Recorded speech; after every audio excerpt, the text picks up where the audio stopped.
Hey everyone. Welcome to AfriHeart Stories, your go-to spot for African tales. Don't forget to like, subscribe, and drop a comment. Now sit back and enjoy. The rain didn't just fall that night, it attacked. Sheets of water lashed the streets of Lagos, bouncing off rooftops, flooding the gutters, and drenching the thin fabric of Adana's dress until it clung to her like a second skin. She stood under the dim light of a flickering street lamp, 2 suitcases at her feet, her entire world packed into less than 50 kilograms. The padlock on the boutique she had poured her soul into was now snapped shut, its glass door smeared with a notice that read, "Closed until further notice, pending investigation." It wasn't just a store. It was her life. And now it was gone. A lump rose in her throat as she replayed the events of the day. First, the landlord's call demanding rent she didn't have. Then the news, whispered by a supplier, that her business partner, Deceit, had vanished, along with every naira in their joint account. The betrayal was so sharp it felt physical. Just yesterday, Deceit had been laughing with her over cups of zobo, making plans for a Christmas sales drive. And now, Adana didn't even know if she'd ever see her again. "Madam, you can't keep standing here. Go somewhere else," the landlord's assistant barked, his umbrella tilting sideways as he avoided her eyes. Adana nodded, her voice gone. She bent to grab the suitcase handles, their cheap wheels scraping against the uneven pavement as she dragged them into the rain. The streets seemed crueler at night. Shadows loomed. Strangers stared. Car horns blared from impatient drivers swerving through puddles. By the time she reached the gate to her apartment building, her chest was tight with hope. Maybe, just maybe, she could hide inside for one more night.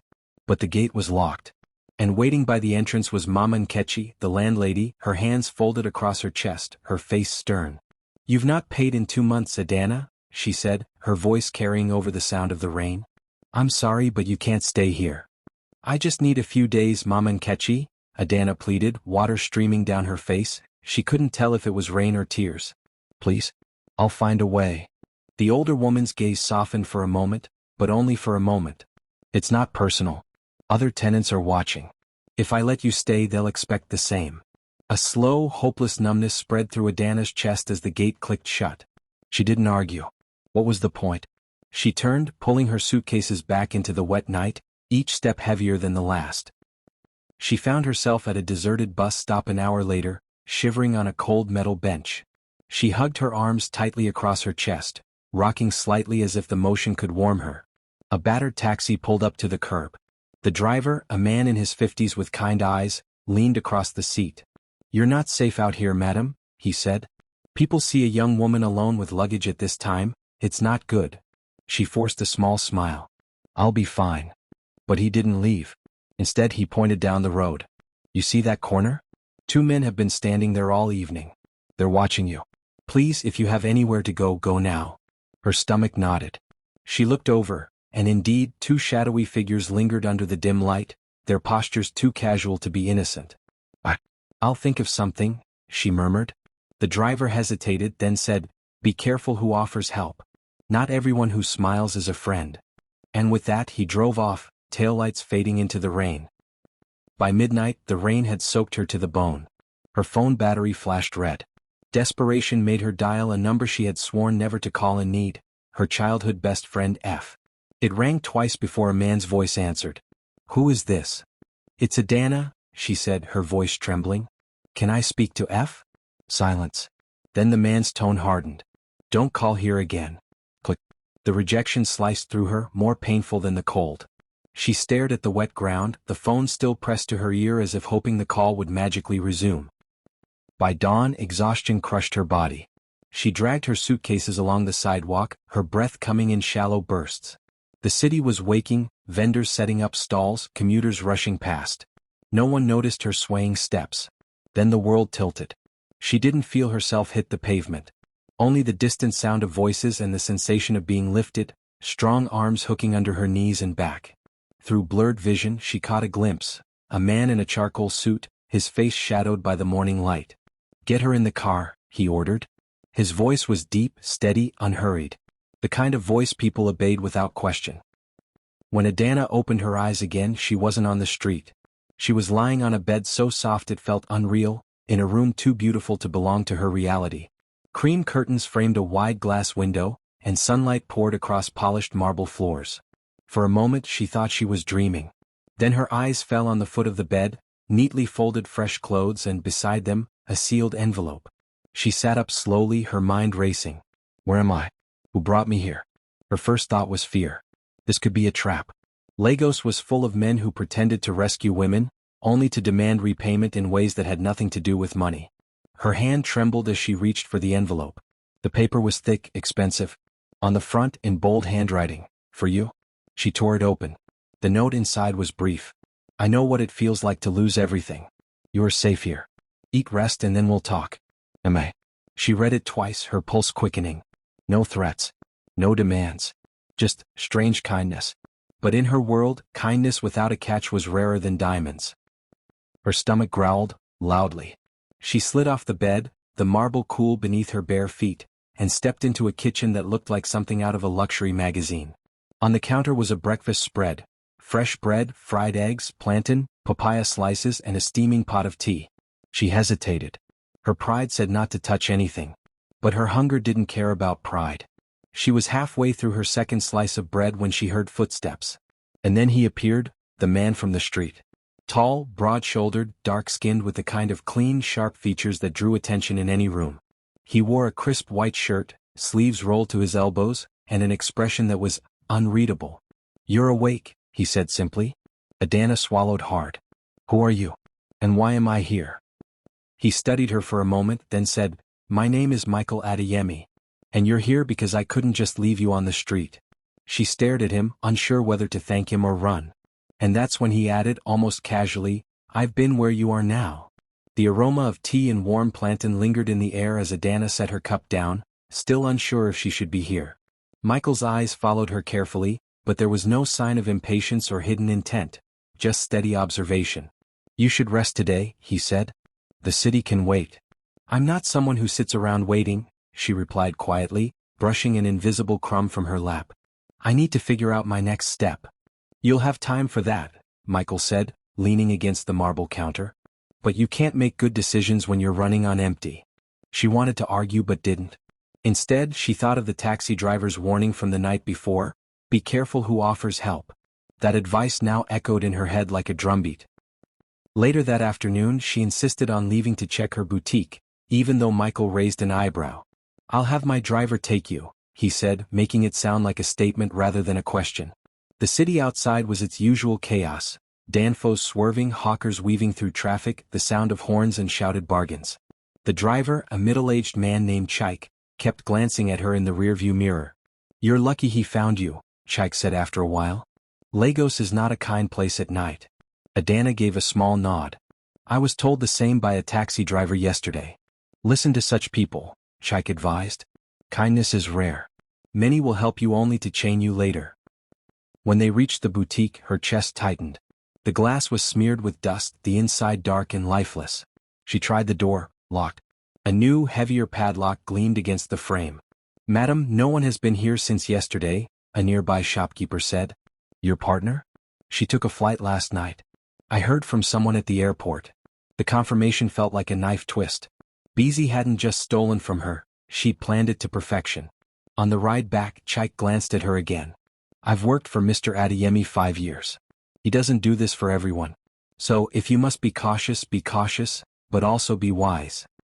When they arrived, Michael was in the living room, flipping through a document. "Did you see what you needed to?" he asked. Adana sank into the couch. "I saw enough." Michael studied her face, then spoke slowly. "Whatever she took from you, you can get back. And more." Her eyes met his. "And why would you care?" He smiled faintly. "Because I know what it's like to have someone strip away everything you built." The words landed heavy between them. And for the first time, she wondered what story lay behind his calm exterior. That night, sleep eluded her. She tossed and turned, the image of her locked boutique door burned into her mind. She thought of the years she'd poured into building it, the long nights sketching designs, bargaining with suppliers, sewing late into the night. Finally, she reached for her phone. Maybe she could try F again. Childhood friends didn't just vanish, did they? It rang 3 times. A sleepy voice answered, a man's again. "Hello. Please, can I speak to F?" she asked, her voice tight. Pause. Then coldly, "F doesn't want to hear from you. Don't call here again." Click. Her hand trembled as she lowered the phone. Betrayal from business partners was one thing. But losing a friend, that was a different wound entirely. She slipped into the penthouse's balcony, letting the Lagos night air wrap around her. From 30 floors up, the city was all glitter and chaos, the sound of traffic a distant hum. Michael's voice startled her. Couldn't sleep? She turned to find him leaning on the railing, a glass of water in hand. Not really. You called someone? He said, not asking but stating. It didn't go well. She laughed bitterly. You're observant. He didn't smile. You'll find that people reveal their true loyalties when you have nothing left to give them. She met his gaze. And what about you? What do you want from me? Nothing you're not willing to give, he replied evenly. But I do want to see you stand again. That night, she made a silent promise to herself. She wouldn't be anyone's charity case. Not even Michael Adeyemi's. The next morning, she insisted on leaving again, determined to start looking for work. Michael didn't stop her, but he watched her closely before saying, "Don't push yourself." She walked for hours, stopping at shops, small businesses, anywhere with a help wanted sign. Each time the answer was the same: no vacancy. By noon her body felt like lead. The heat pressed down, her stomach empty except for a hurried cup of tea from breakfast. She didn't even remember sitting down on the curb, just the dizzy spinning of her vision. A passerby nudged her shoulder. "Madam, are you all right?" She tried to answer but her voice came out as a whisper. The last thing she saw before everything went black was the shine of black leather shoes and the flash of a familiar face. She awoke hours later in the penthouse again. Michael was there this time, seated in a chair beside her bed. "You fainted," he said simply. Her throat felt dry. I didn't. You haven't eaten properly in days," he interrupted. "And you're trying to fix your whole life in one morning." "I don't need you to fix it for me," she shot back, sitting up too quickly. Michael's expression didn't change. "Good. I'm not here to fix it for you. I'm here to make sure you don't collapse again before you even start." And for the first time she wondered if maybe, just maybe, his help wasn't about control at all. When Adana woke the next day the sunlight was softer, almost welcoming. She noticed new clothes neatly folded by the foot of her bed. Jeans, a blouse, a simple cardigan. In the bathroom, the mirror showed a woman she barely recognized. Dark circles under her eyes, hair tangled, but something stubborn in her gaze. She joined Michael in the dining room. He was on a call but ended it the moment she walked in. "Morning. There's breakfast." She hesitated before sitting. "You don't have to keep feeding me." He shrugged. "You don't have to keep refusing." As she ate, she looked around. The penthouse was modern, sleek, with floor-to-ceiling windows. But there were personal touches too. A framed photograph of Michael with an older woman, a carved wooden chest set on the coffee table. "You live alone?" she asked. "Yes." "No wife? Girlfriend?" The question slipped out before she could stop herself. Michael's pause was subtle but it was there. "No." When she finished eating she found the sealed envelope in her room again, the same note as before. She turned it over in her hands, feeling its weight. If this was a game she still didn't know the rules. The letter stayed in her pocket all morning. She kept touching it as if the paper could give her answers. When Michael returned from a meeting she finally asked, "Why did you write this?" He glanced at it. "Because sometimes people need to hear they're safe even if they don't believe it yet." "Safe," she repeated. "From what? The streets? My own mistakes?" "Both," he said quietly. They locked eyes and for a moment she thought she saw something raw in his expression. But then it was gone. She spent the rest of the day in the penthouse library, running her fingers over the spines of books about business, leadership, resilience. One caught her eye, Rising from Nothing. The inside cover had a handwritten note. "To Michael, you made it once. You'll make it again." That night, as she sipped tea by the window, she realized something unsettling. She was beginning to want to trust him. The following morning, Michael invited her to his office. "It's time you saw what I actually do," he said. The Adeyemi Group headquarters was everything the penthouse promised: glass walls, chrome fixtures, and the quiet efficiency of people who knew they worked for someone important. Michael introduced her to his executive assistant, Ifeoma, who gave Adana a polite but curious look. "You'll be helping in the foundation department," Ifeoma explained. Michael added, "We help small businesses, especially those owned by women." Adana blinked. "Like mine?" "Exactly," Michael said. The day was a blur of meetings, files, and stories of women who had been given a second chance. And for the first time since her boutique was locked, She felt something like hope stir in her chest. That evening, Michael joined her in the penthouse lounge. "You did well today." She smiled faintly. "It's easier when the work matters. That's why I'm making you an offer," he said, leaning forward. "Stay here. Work for the foundation. No rent, no debt, just work. You'll be paid." She froze. "And what happens when I want to leave?" "You leave," he said simply. "No chains." Her mind replayed Chike's warning. But Michael's steady gaze made it hard to imagine him lying. "All right," she said finally. "I'll work. But I'll pay you back." Michael's lips curved into the smallest of smiles. "Good. I like people who keep their promises." The Adeyemi Group's charity foundation was a hive of activity. The air buzzed with the sound of phones ringing, keyboards tapping, and hushed conversations. Adana sat at a modest desk tucked near the window, her first official workspace since losing her boutique. Ifeoma, Michael's assistant, slid a folder toward her. "These are pending grant applications. We review them before the board makes final approvals." Adana nodded, scanning through the files. Names, business plans, financial histories. She felt a pang of admiration for the women trying to rebuild their lives. Until she saw a familiar name. Her breath caught. Bizi Alayemi. The name was stamped in bold on a grant request for 3 million Nigerian nairas. The application was slick, with fabricated bank statements and photos of a non-existent workshop. She felt her stomach twist. This is fraud," she muttered. Ifeoma looked up. "What makes you say that?" Adana swallowed. "Because I know her. She's my former business partner. She ran off with my money."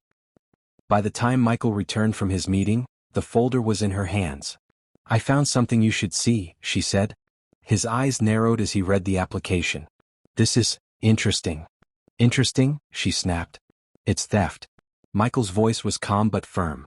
"I agree. And I also think this tells us something important. She's not gone. She's still playing the game." Adana leaned back, exhaling sharply. "Then maybe it's time I learned the rules." 2 weeks later, the foundation hosted a small business fair for past and potential grant recipients. Adana helped with guest coordination, smiling politely, introducing speakers.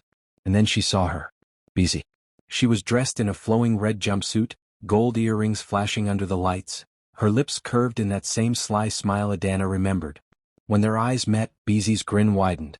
"Well, well," she purred, gliding closer. "If it isn't my former partner. I see you've landed on your feet." Adana forced a calm expression. "Some of us don't need to steal to survive." Bizi laughed, low and mocking. "Still bitter, I see. You should thank me. Losing everything is probably the best thing that ever happened to you." Michael appeared at Adana's side, his hand resting lightly on her back. "Is there a problem here?" Bizi tilted her head. "Not at all.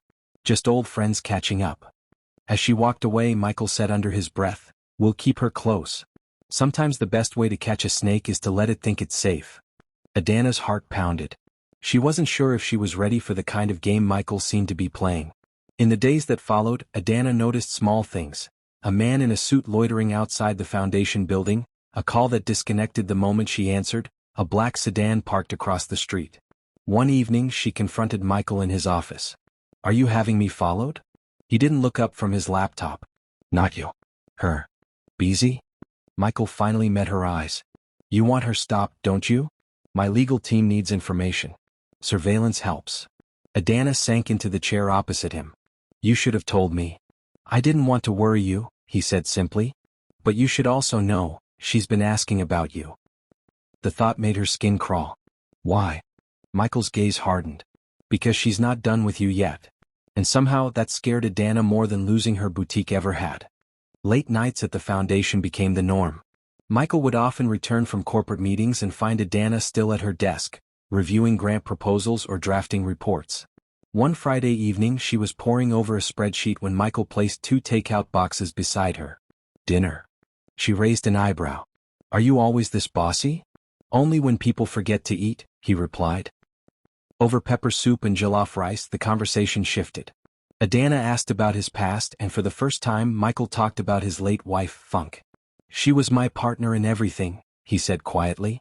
"Until someone she trusted in our company sold her out. It broke her, and it almost broke me." Adana felt the weight of his words. "So you know what betrayal feels like?" He nodded. "That's why I can't watch you go through it without fighting back." Something unspoken passed between them then, not romance, not yet, but trust. The kind that's rare and fragile and easily destroyed. The corporate gala was supposed to be uneventful. Adana wore a navy gown Michael's stylist had insisted she borrow, her hair in soft curls, a discreet silver necklace at her throat. For most of the evening she mingled with donors and grant recipients, sipping sparkling water, keeping a low profile. Then she heard the voice. Busy, slightly drunk, weaving through the crowd. "There you are," she called loud enough to turn heads. "Tell me, Adana, how's life as Michael Adeyemi's little pet project?" Gasps rippled through the room. Phones came out. Someone was already recording. Adana's hands curled into fists. "Don't do this here." "Oh, I'm just telling the truth," Busy sneered. "Some people earn their way up. Others get rescued." Before Michael could intervene, Adana turned to the nearest journalist. "If you want the truth, give me a real interview. I'll tell you everything." The cameras flashed. And just like that, the night spiraled into headlines. The next morning, Michael's PR team was in crisis mode. "We can spin this," his head of communications said. "We'll make it about the foundation's work." Michael, however, had a different approach. "We let her speak," he said, nodding toward Adana. She was startled. "You want me to go on record?" "Yes," Michael replied. "Your story is your strength. Use it." That afternoon, she sat in a TV studio under the glare of bright lights. The interviewer asked about her business, the betrayal, and her connection to Michael. "I was left with nothing," Adana said clearly. "And I didn't ask for a rescue. I asked for a chance to stand again. That's what the foundation gave me." The clip went viral overnight. Strangers sent her messages of support. And for the first time in weeks, she felt the shame lift from her shoulders. The interview changed everything. For the first time, Adana felt in control of her own story. But she knew public sympathy wasn't enough. Busy still walked free, enjoying the life she'd stolen. One afternoon, Michael summoned her to his private office. The blinds were drawn, his laptop open to a series of scanned documents. "Sit," he said, gesturing to the chair opposite him. "We found something." She leaned forward. "What is it?" He slid the laptop toward her. "Bank statements, wire transfers, and shell company records. All linked to her. She's been moving the stolen funds into offshore accounts." Adana's heart pounded. "How did you?" "My legal team knows where to look," Michael interrupted. "We've been tracking her since that first grant application crossed your desk." She stared at the screen. This is enough to arrest her?" "Enough to open a case," he said. "But I have to warn you, justice in this country is slow. She'll fight back. Hard." That night, lying in bed, Adana thought about Busy's smug smile at the gala. The way she twisted the narrative, painting herself as untouchable. She whispered into the darkness, "Not this time." It started with a text message. "Drop the case or you'll regret it." Adana froze, staring at the screen. The number was unknown, but the tone was unmistakable. She deleted it, telling herself it was just a scare tactic. The next day she found a note slipped under the penthouse door. "You can't hide behind him forever." That evening she confronted Michael in the living room. "They know where I am." He frowned, reading the note. "This is her or someone she's paying." "I don't want you dragged into this," Adana said. Michael's voice was firm. "Too late for that. You're under my roof. This fight is mine too." They increased security. Chike started driving her everywhere. The penthouse staff was briefed to monitor visitors and deliveries. Still, fear seeped into her thoughts. Every time she stepped outside, she scanned the crowd. Every unknown number on her phone made her tense. But under the fear, something else burned hotter: resolve. It happened on a Tuesday morning. Adana was at the foundation reviewing a new set of applications when her phone buzzed. Michael's name flashed on the screen. "They've arrested her," he said simply. Her breath caught. "Busy?" "Yes." Police picked her up at the airport. She was trying to leave for Dubai. Hours later, Adana sat in a police conference room. Busy was let in, wearing handcuffs, her hair disheveled but her eyes still sharp. "Well," Busy said, smiling faintly. "Look at you." Sitting on the other side of the table. Adana met her gaze without flinching. "You stole from me. From others. And you thought you'd get away with it." Busy leaned back. "You really think this will stick? Money can buy freedom." "Not when the evidence is everywhere," Michael said, stepping into the room. Busy's expression faltered for the first time. As they left, Adana felt lighter, not because the fight was over but because it had finally shifted in her favor. The trial was grueling. Weeks of hearings, witness testimonies, and endless cross-examinations. Beezy's lawyers tried every trick: delays, objections, painting Adana as incompetent. Adana took the stand on the final week. She told the court about building her boutique from nothing, about Beezy's charm, the trust she'd given, and the betrayal that followed. When the judge finally spoke, the courtroom held its breath. Guilty on all counts of fraud and embezzlement, he declared. Sentence: 8 years. Beezy's head snapped toward Adana, eyes blazing. But Adana didn't look away. Not this time. Outside the courthouse, journalists swarmed. One shouted, "Do you have anything to say to her?" Adana answered clearly, "Yes. She taught me the cost of trusting the wrong person. But she also taught me that I can survive anything." Michael stood beside her, silent but steady, and for the first time the cameras didn't intimidate her. They documented her victory. The day after the verdict, Michael invited Adana to his office at the foundation. The tension of the past months had eased from his face, replaced by something lighter. He poured her a glass of water before taking a seat opposite her. "I think it's time," he said simply. "Time for what?" she asked, wary. "For you to rebuild. Properly. Not as someone struggling to survive, but as a businesswoman with the tools, capital, and security you deserve." Adana's brow furrowed. "Michael, I can't take." He raised a hand. "You're not taking. You're earning. I'm offering to fund your new fashion business. Full setup, no strings." The words hit her like a wave. She thought of her boutique, the warm light spilling onto the street, the hum of her sewing machine late at night, customers leaving with smiles. For a moment she saw it all again.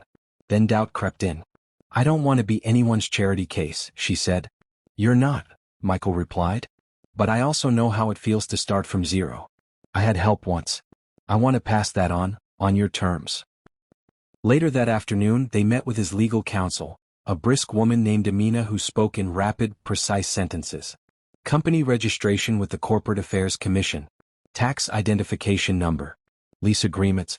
Staff contracts. Amina listed, sliding documents toward Adana. Adana scanned the papers, her pen hovering. "I want my name as sole owner. If there's investment, I'll repay it, interest-free or not. No silent shares. No co-signers." Michael leaned back, smiling faintly. "Done. But one condition: you can't underpay yourself. I won't fund a business that leaves you broke." She smirked. "You drive a hard bargain." Over the next week they scouted locations. Michael's driver, Chaik, ferried them from Lekki Phase 1 to Victoria Island. Adana wanted something accessible yet stylish, where working-class women could enter without feeling out of place, but high-end clients could still be impressed. In Lekki she stopped in front of a corner shop with wide glass windows and a high ceiling. She stepped inside, her heels echoing on the tiled floor. "This is it," she whispered. Michael glanced around. "You're sure?" She nodded. "I can see it already. Display racks here, fitting rooms there, my office in the back." Design meetings followed. She hired a local carpenter to build sleek wooden displays and commissioned vibrant Ankara wall panels. She called tailors she'd met at trade fairs, offering them fair wages and steady work.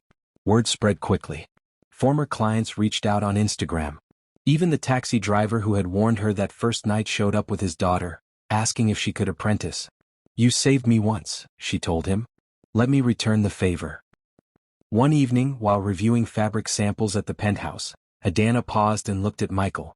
"Why are you doing all this for me? Really?" He met her gaze, steady and unflinching.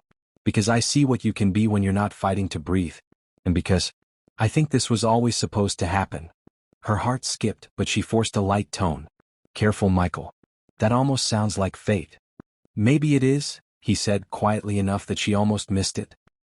When the business registration certificate finally arrived, bearing her name in bold black letters, she held it like something sacred. Not just paper. Proof that she had survived. Proof that she was building again on her own terms. And though she'd never say it aloud, she knew exactly who had helped make it possible.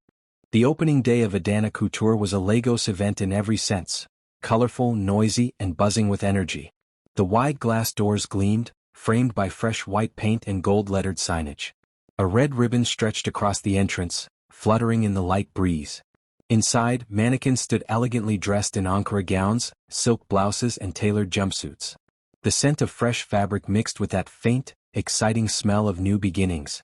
By noon, a crowd had gathered, journalists with cameras, curious passers-by, former customers, and friends she hadn't seen in years. Even Mama Nkechi, her old landlady, stood at the back, adjusting her headscarf with an awkward smile. Michael arrived right on time, stepping out of a sleek black SUV. He wore a tailored gray suit, his tie a deep blue that matched the store's interior accents. The moment he approached, conversations quieted just enough for the clicking of cameras to be heard. Adana stood at the doorway wearing one of her own designs, a fitted emerald green dress with gold piping. She looked every bit the confident businesswoman she had fought to become.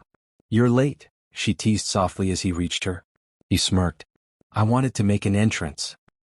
When the MC invited her to speak, Adana stepped up to the microphone. Her eyes swept over the crowd, and for a heartbeat she saw her first night after the betrayal, the rain, the bus stop, the cold. The memory only sharpened the weight of this moment. "6 months ago," she began, her voice steady, "I was standing in the rain with 2 suitcases and no idea what tomorrow would bring. I had lost everything I'd built. But then," she turned her head slightly toward Michael. "Fate put someone in my path. Someone who didn't just give me a roof over my head. He gave me the space to stand again." Michael's gaze softened, but he kept his expression controlled. Adana continued, "Today I cut this ribbon not as a charity case, but as the owner of a business built on resilience, hard work, and faith. To every woman out there who has been betrayed, who has been underestimated, your story isn't over." The crowd erupted into applause. She cut the ribbon and the doors swung open. Guests streamed in, running their hands over fabrics, taking photos, praising the designs. The store was alive with movement, exactly as she had imagined. A young woman approached her, clutching a notebook. "Ma, I saw your interview on TV. I'm starting my own tailoring business, but I'm scared." Adana smiled warmly. "Fear is normal. But don't let it decide for you. Come see me next week, I'll show you where to start." Later she found herself at the counter reviewing sales slips. Michael leaned against the display beside her. "You've done well," he said. "We've done well," she corrected. He shook his head. "No, this is you. I only opened the door. You walked through." As the evening wound down and the last guests left, they stepped outside. The street was quieter now, the golden Lagos sunset casting long shadows on the pavement. Across the road, a street vendor was packing up her wares, and for a split second, Adana thought of that first morning when she collapsed outside the hotel. "You know," she said softly, "the day you found me, I thought you were just another rich man with an agenda." Michael chuckled. "And now?" "Now," she replied, looking him squarely in the eyes, "I think fate didn't just send you to help me. It sent me to help you." He tilted his head. "And how exactly have you helped me?" She smiled. "You don't look as lonely anymore." For the first time he didn't deflect with humor. "You're right," he admitted. "I was waiting for something, or someone, and I didn't even know it." They stood in silence for a moment, watching the light fade. The hum of distant traffic and the faint scent of roasted corn from a nearby stall wrapped around them like the city's own blessing. The sound of hurried footsteps broke the quiet. It was the taxi driver from that first night, his face lighting up when he saw her. "I told you to be careful," he said, shaking his head in disbelief. "Now look at you." Adana laughed and hugged him. "You were my first warning and my first piece of hope." Michael extended a hand to the man. "You might have saved her life without knowing it." The driver shrugged modestly. "Maybe. But I think she was always going to make it." As they finally parted ways for the night, Adana glanced back at the glowing sign above her shop. She could feel the city breathing around her, unpredictable, relentless, but full of possibility. She had lost everything. And somehow she had gained more than she ever thought possible. The door to the SUV closed behind her, and Michael looked over from the driver's seat with a rare, unguarded smile. "Ready for the next chapter?" he asked. She nodded, certain for the first time in a long while. "Always." "Liked it? Thumbs up, subscribe, and join the AfriHeart fam. Your support fuels our stories. Until next time.